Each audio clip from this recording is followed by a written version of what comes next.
civilisation souche du peuple atlante. Les Prétartésiens, ils étaient en Andalousie, dans le sud de l'Espagne. Ils avaient un centre névralgique qui était à Huelva. Donc il y a le Guadalquivir, il y a un fleuve qui se jette à une ville qui s'appelle Huelva, ça fait un grand estuaire comme ça. Et en fait là il y avait une île qui a été détectée. Ils sont allés avec des lidars, des sonars, ils ont détecté qu'il y a une ville circulaire. Donc le site prétartésien a été trouvé avec exactitude.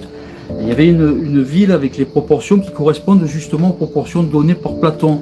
Dans le Critias et dans le Timée, il annonce des proportions, il annonce une triple enceinte circulaire, et avec des échosonars et des lidars et tout un matériel un peu de haute technologie, sont arrivés à reconstituer, par échosonar, ils sont arrivés à reconstituer cette ville.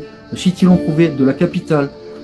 L'Empire Atlante n'était pas une ville, c'était pas situé quelque part, c'était un kit éclaté, situé un peu dans l'Atlantique et un peu en Méditerranée, donc c'était vaste.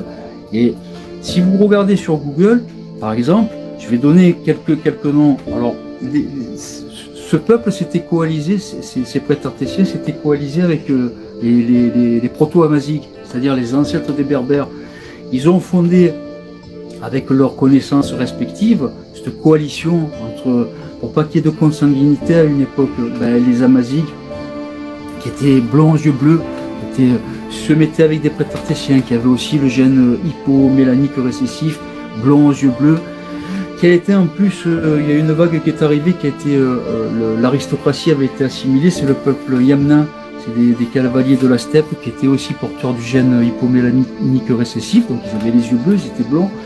Cette aristocratie qui s'est coalisée de Prétartésiens, d'Amaziques et de Yamna ont donné le creuset du peuple atlante, avec tout ce qu'il y avait de meilleur dans chaque peuple.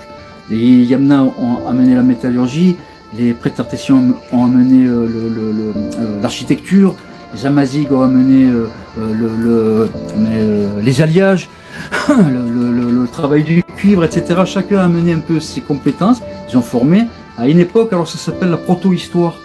On ne parle pas là d'antiquité, on ne parle pas de préhistoire, c'est-à-dire on sort du néolithique, on n'est pas encore rentré dans l'antiquité, il y a une petite frange qui s'appelle la proto-histoire. Les historiens ne savent pas grand-chose parce que là, les traces, il n'y en a pas beaucoup.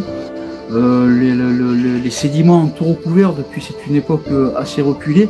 Et surtout, si c'est des villes qui ont été bâties en bord de mer, ou si c'était des sites qui étaient sur des îles qui étaient affleurantes, il faut vous dire qu'à la période post-glaciaire, donc il y a 11 700 ans, l'eau est remontée.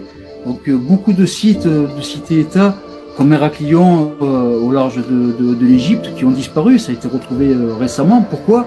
Parce qu'entre-temps, la mer est montée. Donc il y a énormément de sites prétartésiens, de sites amaziques, de sites Yamna. Toutes les îles affleurantes qui avaient été colonisées, elles sont sous l'eau. Donc ça a laissé la mémoire aux ancêtres qu'une catastrophe. Alors la première catastrophe, c'est l'eau qui monte. Mais ça s'est fait sur des dizaines et des dizaines d'années. Période post-glaciaire, l'eau monte.